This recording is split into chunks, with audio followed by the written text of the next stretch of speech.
21వ రోజు దైవ రహస్యాల్లో నిన్నటి కంటిన్యూ చూద్దామండి. అయితే అవి పత్రిజీ కళలు. ఆ కళల్లో దివ్యానుభూతులు పొందుతారు. మనసుకి వ్యతిరేక భావాలు ఇష్టం ఉండదు.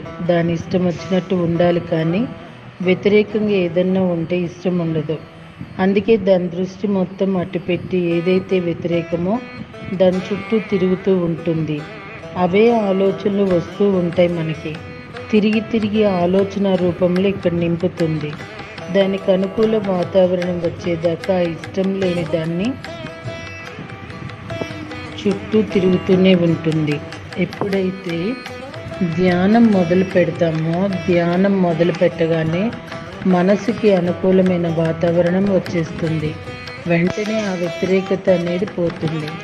ఒక మనిషి మీద కానీ, ఒక సరికాని ఆలోచన మీద కానీ వ్యతిరేకత పోతుంది. అప్పుడు కదా ఎప్పుడైతే ఎవరి మీద వ్యతిరేకత ఉండదో తనని తాను బేరీజు వేసుకుంటారు. మనిషి నేనెవరిని, నాకేం కావాలి, ఈ వగేరా వగేరా అన్నీ కూడా బేరీజు వేసుకుంటుందన్నమాట. ఈ మనసుకి ఇంకొక వీక్నెస్ ఉందండి. కోరికలకు బానిస అవుతుంది. ఎందుకు కోరికలకు బానిస అవుతుంది అంటే దాని లక్షణం, దానికి ఒక లక్ష్యం ఉంది, దానికి ఒక లక్షణం ఉంది. కాబట్టి అది కోరికలకి బానిస అవుతుంది. ఎప్పుడైతే ధ్యానం చేసి జ్ఞానం మనకు వచ్చిందో విఘ్నత ఏర్పడుతుంది. ఈ కోరికను నేను తీర్చుకోవాలా వద్దా, ఇది అవసరమా అన్న విఘ్నత వస్తుంది. బుద్ధి వికసిస్తుంది. బుద్ధి అందరికీ ఉంది, కానీ అది వికసించలేదు. ఎప్పుడైతే ఈ ధ్యానం ద్వారా, జ్ఞానం ద్వారా అది వికసించి ఎక్కడి దాకా కోరిక ఉండాలి, ఎక్కడి దాకా ఉండకూడదనే విచక్షణ వస్తుంది. అయితే ఈ మనస్సు దీన్ని నడిపించేది ఎవరు? ఈ మనసు శరీరాన్ని నడిపిస్తుందని అనుకుంటాము, కానీ ఈ మనసును ఎవరు నడిపిస్తున్నారు? నడిపించేది ఏది? జ్ఞానేంద్రియాలు. జ్ఞానేంద్రియం లోపల జ్ఞానం అనే ఒక ఇంద్రియం ఉంది. జ్ఞానేంద్రియం మనసు కోరుకుంటుంది. మనసు ఇది కావాలి అని కోరుకుంటుంది, కానీ అది నడిపించదు. జ్ఞానేంద్రియం నడిపిస్తోంది. బుద్ధి, జ్ఞానం లేదా అనేవాళ్ళు జ్ఞానం, ఆత్మజ్ఞానం పక్కన పెట్టండి. మామూలప్పుడు కూడా నీకు బుద్ధి, జ్ఞానం లేదా, బుద్ధి, మనసు, జ్ఞానం, ఈ జ్ఞానం అనే ఇంద్రియం ఈ రెండింటినీ నడిపిస్తుంది. జ్ఞానేంద్రియం ఈ శరీరాన్ని కదిలించేది అదే. కూర్చో, నిల్చో అని దీనికి సజెషన్ ఇచ్చేది కూడా అదే. కానీ దానికి ఎప్పుడైతే ఈ జ్ఞానేంద్రియానికి ఆత్మ యొక్క జ్ఞానం, త్రిమూర్తి తత్వం, నేనే శివుణ్ణి, నేనే బ్రహ్మజ్ఞానిని, నేనే నారాయణుని, ఈ త్రిమూర్తత్వంలోని శాశ్వతత్వం కలిగి ఉన్న మనసు ఉన్నాయి. దాంట్లో మళ్ళీ ఆ జ్ఞానేంద్రియానికి త్రిమూర్తి తత్వం, ఈ మూడు శాశ్వతము, నేను ఆత్మని, ఇవన్నీ కలిపి ఉన్నటువంటి మనసు మళ్ళీ దానికి ఉంది. ఈ మనసు వేరు, ఆ మనసు వేరు. మనసునందు ఉన్న మనసును చంపిన నాడు ఈ మనసులో ఇంకో మనసు ఉంది, కోరికల మనసు. ఈ మనసు జ్ఞానేంద్రియం. అవన్నీ మనలోనే ఉన్నాయి. బయట నుంచి ఎలా వస్తాయి? లోపలే ఉన్నాయి రెండు మనసులు. అయితే అది మూసుకుపోయి కూర్చుంది. ఈ మనసు కోరికలతో ఉంది. ఎప్పుడైతే ధ్యానం, జ్ఞానం వచ్చిందో ఈ జ్ఞానం అనే ఇంద్రియం ఆత్మతత్వంతో నిండుకొని అప్పుడు ఈ త్రిమూర్తి తత్వం, నేను అన్న జ్ఞానం దానికి వస్తుంది. అంతేకాని బయట నుంచి ఏమీ రావు. ఎన్ని హితబోధలు చేసినా, ఎన్ని పుస్తకాలు చదివినా అది ఉంది అని తెలుస్తుంది, కానీ ఈ జ్ఞానేంద్రియమైన మనసు ఉత్తేజితం చెందదు. ఈ మనసు ఆలోచనకు అంతం లేదా, ఎన్నో ఆలోచనలు వస్తూనే ఉంటాయి. ఉంది ఎప్పుడు నీవు లోపలికి వెళ్ళినప్పుడు, నీలోకి నువ్వు వెళ్ళినప్పుడు. అంటే ధ్యానమే. మళ్ళీ ప్రయాణాలు, బహుదూరం అంటారేంటి? బహు అంటే చాలా దూరం. అబ్బో అంత దూరం వెళ్ళాలి అని, ఎట్లాగో ట్రైన్ ఎక్కాలి, అంత దూరం వెళ్ళాలి. కానీ ఈ లోపల మనసు అబ్బో చాలా దూరం, బహుదూరం అంటే అది మనసు అనుకుంటుంది చాలా దూరం అని.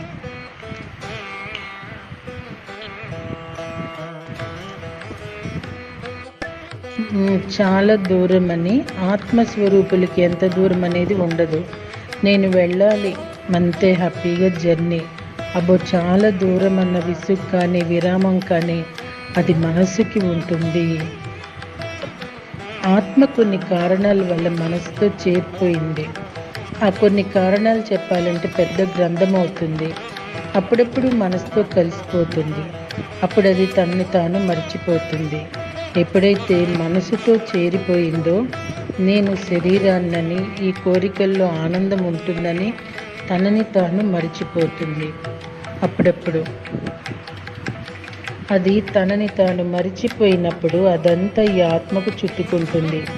ఆ కోరికలు శరీరానికి కావలసినవి అది తాను అనుకుంటుంది ఆత్మ. అందుకే ఆత్మ మాయ చేత కప్పబడిన ఆత్మవై ఉండి మనసుతో జీవించినట్లు ఒక పక్క ఆత్మవి నీవు కానీ మనసుతో జీవిస్తున్నావు. ఇది సరి అయిన జీవితం ఎలా అవుతుంది? ఇది సరికాని జీవితం. 1999లో అన్నారు సార్ వరలక్ష్మి మేడం, మీరందరూ అసలు ఈ భూమి మీద ఎలా బతుకుతున్నారు అని. ఎలా అంటారేమిటి? ఎలా బతకాలి? ఇంకా వేరే ఏమన్నా ఉందా? హాయిగా ఇల్లుంది, కారు ఉంది, పిల్లలు ఉన్నారు, ఏసీ, హాయిగా సినిమాలు ఉన్నాయి, అన్నీ ఉంటే ఇంకా ఎలా బతుకుతారు అనుకున్నా. కానీ మనసుతో బతుకుతున్నానని తెలియలేదు అప్పుడు. నీవు ఆత్మవై ఉండి ఒక పక్క ఆత్మవు నీవు కానీ మనసుతో జీవిస్తున్నావు. ఇది సరి అయిన జీవితం ఎలా అవుతుంది? కర్మలు చుట్టుకుంటున్నాయి కదా, కాబట్టి సరికాని జీవితం. నేను చాలా పద్ధతిగా ఉన్నాననుకుంటాము. ఇది చాలా కరెక్ట్, అన్నీ కరెక్ట్గానే కనబడతాయి. ఇక్కడ మనకి పద్ధతి అంటే ఏంటో తెలుసా? మనసుకి ఏ పద్ధతి తెలుస్తుంది? ఈ ప్రపంచంలోని ఈ నాగరికతలో జ్ఞానం ఉందా చెప్పండి? ర్యాకెట్ కనుక్కోనివ్వండి, డాక్టర్ అవ్వనివ్వండి, ఇంజనీర్ అవ్వనివ్వండి, ఈ ప్రపంచంలో ఏదైనా సరే నాగరికత, ఈ నవనాగరికత ప్రపంచంలో మేము చాలా గొప్పగా బతుకుతున్నామని అనుకుంటున్నారు. కానీ జ్ఞానం ఉందా?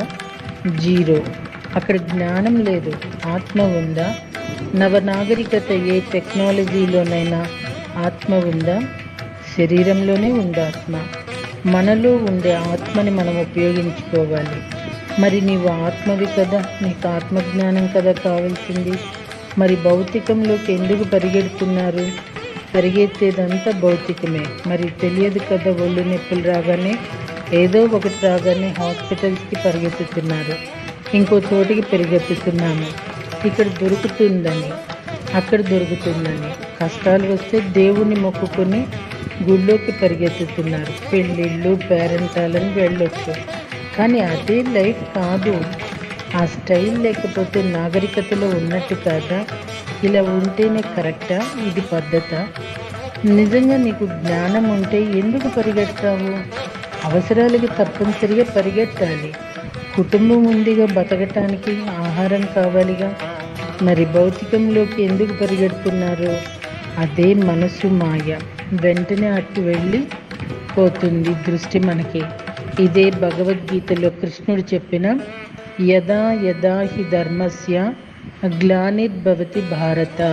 దాని అర్థం ఇది. నువ్వు ఎలా ఉండాలో అలా ఉండట్లేదు. యదా యదా హి ధర్మస్య, ఏదైతే యథార్థమై ఉందో, ఏ నువ్వు ఆత్మవై ఉన్నావో అలా ఉండటం లేదు. మనసు చెప్పినట్టు పరిగెడుతున్నావు. గ్లానిర్భవతి భారత. ధర్మ సంస్థాపనార్థాయ సంభవామి యుగే యుగే. ఎన్ని యుగాల నుంచి కూడా ఇదే జరుగుతుంది. ఈ యుగంలో మళ్ళీ అయినా ఇలాగే జరుగుతుందనే పత్రిగారు మొత్తం భూమండలాన్ని ప్లాన్ మార్చివేశారు. ఏది ధర్మం? ఆత్మతో జీవించటం కదా.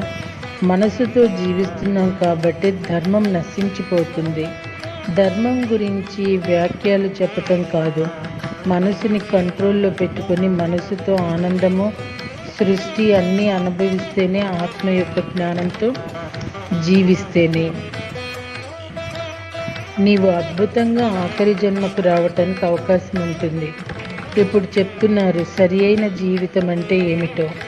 ఆత్మతోనే జీవించినప్పుడే సరి అయిన జీవితం.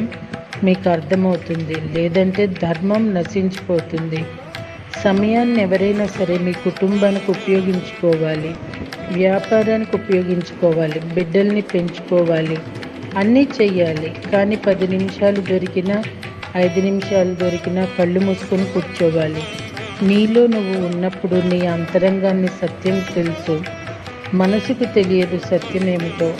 మనసు చెప్పేదే సత్యం అంటున్నావు. ఆ జీవితం కరెక్ట్ అంటున్నావు. నువ్వు చూసిందే నిజం అనుకుంటున్నావు. నువ్వు అనుకుంటున్నావని దానికి అసలు తెలియదే. దాని లక్ష్యం వేరు. కాబట్టి నీ అంతరంగానికి తెలుసు.